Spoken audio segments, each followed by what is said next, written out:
Welcome to a 2012 GLIAC football season preview. I'm J.J. Bain with Saginaw Valley State University head coach Jim Collins. And Coach, it's August now. Players are starting to return, although many of them have been here all summer, so another season about to get underway. Exciting. You know, it seems like it's always a long off season. I can't even remember Duluth in a lot of ways, but in a lot of ways it was a great motivator for our whole off season. But we're excited to get started. Of course, the Cardinals making the NCAA playoffs last year, losing in overtime to Minnesota Duluth, who at the time was the defending national champs. And we move into this season. We'll get to your team in a moment, but you and I were talking a moment ago. With the way that these divisions have realigned in the GLIAC, 6 out of the 8 teams that will now be in the North Division had winning records last year. This is really going to be a gauntlet for teams the second half of the season. Absolutely, and I think every team in the North, this is a very capable football team and well coached and very competitive. So it's going to be a tough, challenging schedule. And I think as a college football coach, especially at the level where you have playoffs, you don't want anything else, because what you want is to be challenged week in and week out. You want your team to be able to play at its best and at its peak every single week and understand the challenges of winning, so that can carry you into the playoffs and then potentially to that championship game at the end of the season. And you're going to need to be at your peak right at week 1, because you'll be taking on a Valdosta State team that was picked to win the Gulf South Conference.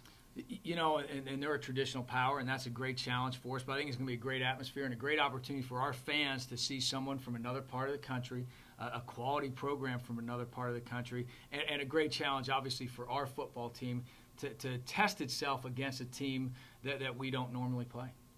And, of course, you had a very good senior class last year, helped get you to that playoff game. But when you look at all that you have coming back, you've got your leading passer, your top 2 leading rushers, your leading receiver in terms of yardage and touchdowns. You got a lot of people coming back, so a lot of players with already quite an accomplished college resume. You know, and that's a good point. We've got a group of guys now that are juniors and seniors that were here for 2 playoff runs. The first one, they probably didn't participate as much in, but the second one, obviously, they played an integral part in. And we're going to miss those seniors, no doubt about it. I really respect the job the seniors did last year. And I put the challenge to this group's upperclassmen, you know, to follow in suit and then improve and enhance upon what happened in the past. Talk about some of your personnel on the offensive side of the football. Obviously, it starts at quarterback, and John Jennings had a splendid sophomore campaign. Well, it's great to have your quarterback back, and he had a great year last year statistically, and I thought he grew up a lot as a leader as well, and especially this offseason. But when you look at his production last year, it was impressive. All the touchdown passes that were thrown, the touchdown interception ratio was about 3-1, which is really good. The other thing he did a great job of is running the offense. What I mean by that is he was productive, not just throwing the football, but running the football. He had a lot of rushing yards and also had a lot of rushing touchdowns. So we need John to improve upon that, obviously, in order for us to be better. But the foundation's there, and I think John knows exactly what it takes to win games in this league. And a running back, you've got Thunder and Lightning back, and Ronnie Lark and Tim Hogue. Well, it's great to have them both back, obviously. I think Ronnie was hampered last year. He had a great sophomore year where he rushed for close to 1,000 yards, and last year with the ankle injury, he was never 100%. So to get him back 100%, to keep Tim healthy the whole year is going to be the key, because both those guys do add an element, as you said, a power runner, but also another guy that's a speed and quickness type of guy. So those 2 are the key, I think, to our running game. They've got to stay healthy. And then you have Jeff Janis, who you couldn't have asked for a better close to the season the way that he played against Grand Valley and against Duluth. You know, Jeff really came on at the end of the year, and I think a lot of it had to do with him being more comfortable in our system, but also being healthy. As a redshirt freshman, he wasn't very healthy, and then at the beginning of last year, he was struggling with some injuries. But once he got healthy and got up to full speed, he became really tough to cover and was a big play guy for us. And a lot of other receivers and tight ends that, again, had experience, had some big catches for you last year. Well, to have 2 seniors like Nate Hoyle and Zach Sesich back, I think, is really key, because we expect a lot out of the tight end position. And for us to be productive running the football and throwing it, we need guys that can block and then make the big catch and play action. And Nate and Zach have proven they can do both that. And also having Mark Thrash back at the other receiver spot, having Michael Albrecht, who's played a lot up to this point at the other receiver spot. It's going to be really important for us to develop that balance in the offense, to be able to throw it to different guys and run it with different guys. And you also have 3 starters returning on the offensive line. 3 starters. Caleb Ford at the center position. Started all last year. Tevin Conrad, we moved him to left tackle. He's got a year and a half of starts under his belt. And then really Jesse Somsel, who started the majority of the games last year, is key to have him back. But Christian Babini, who we rotated in with Somsel, will probably be the other starter at guard. So really 4 guys with a lot of experience. That 5th guy is going to have to step up, and we'll see what happens. And we like Jack Raymond and Logan Hauserman to be able to do that. That should be one of the interesting position battles in training camp.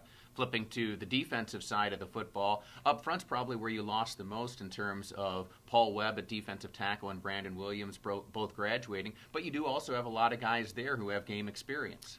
A lot of guys, and a lot of guys that were on the field in that Duluth game, in that Grand Valley game, in the Northern Michigan game, especially late in the year when we started rotating more young guys into the mix.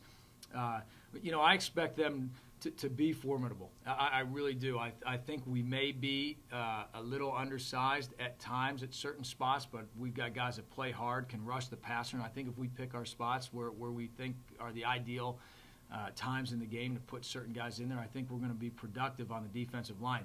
I like the fact that Nate Snyder's coming back, because I thought Nate had a really good year last year. He's going to provide great senior leadership for us. We moved Ryan Bush from tackle to defensive end. I think that's going to enable him to make more plays.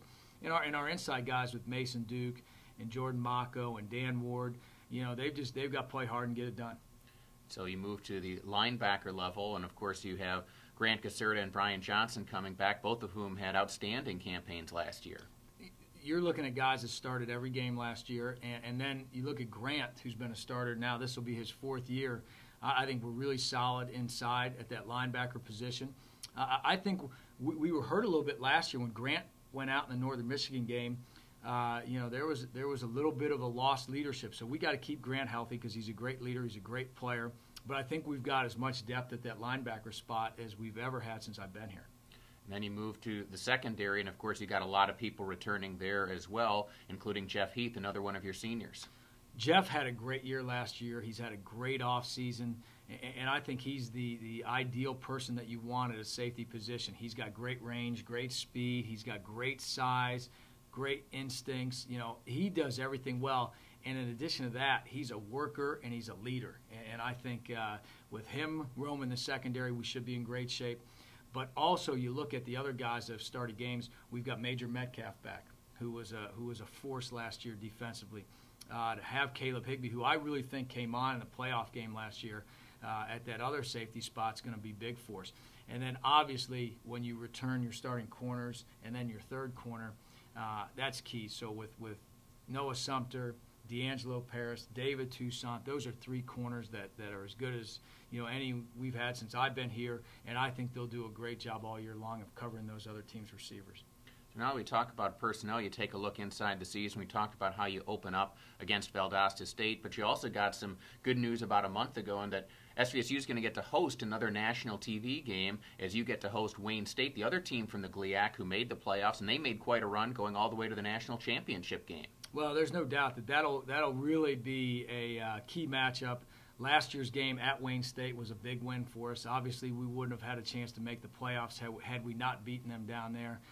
So I know they'll be coming up here looking for revenge, and the ability to do it on national TV where you've got alumni, friends of the university, family members of players that can't get to the game, and our community getting involved in the atmosphere of a TV game. It'll be outstanding, and it speaks volume for this institution. It really does, and for the way we do things here. There's no chance of CBS coming back if we don't do a great job of helping them produce a quality TV program. So it's good for us, obviously, and then when it gets to that day, the key is going to be to win that game and play well.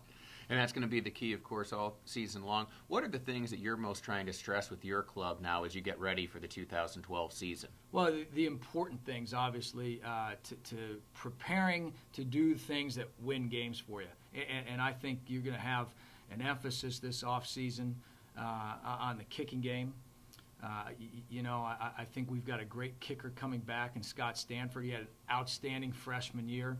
But we've got to figure out who our punter is going to be. I think that's going to be a challenge, and we'll have some people competing. I think coming out of the spring, Bronco Hamilton was obviously the guy in the spring. Hopefully he can carry it forward to the fall. But those two guys are going to be the key. So we've got to do a great job of emphasizing the kicking game in preseason camp. It was an Achilles heel for us at times last year. Our kickoff coverage wasn't where it needed to be. We gave teams great field position. And then, when you're in that situation, it's tough to play defense. So emphasizing the kicking game. Doing a great job, I think, of emphasizing takeaways and ball security. And then I think the other key thing all the time is, especially in this league, you've got to have a team that's really, really well conditioned. So many of the games are going to come down to the second half of that fourth quarter. And if your team isn't conditioned to its potential, you're going to have a tough time winning games in this league. So really, we're going to focus on those three things in preseason camp, along with the usual of executing your offense and so forth. And then the last key ingredient is going to be chemistry, team chemistry, developing that team chemistry in preseason camp, and then the ability of that chemistry to carry through the tough times and the good times during the season. Well, it's a lot to work on, but we know that you look forward to the challenge, and we look forward to the 2012 season. Coach Collins, thanks for joining us. Thanks, JJ. And we hope you have enjoyed this 2012 GLIAC season preview of Saginaw Valley State University.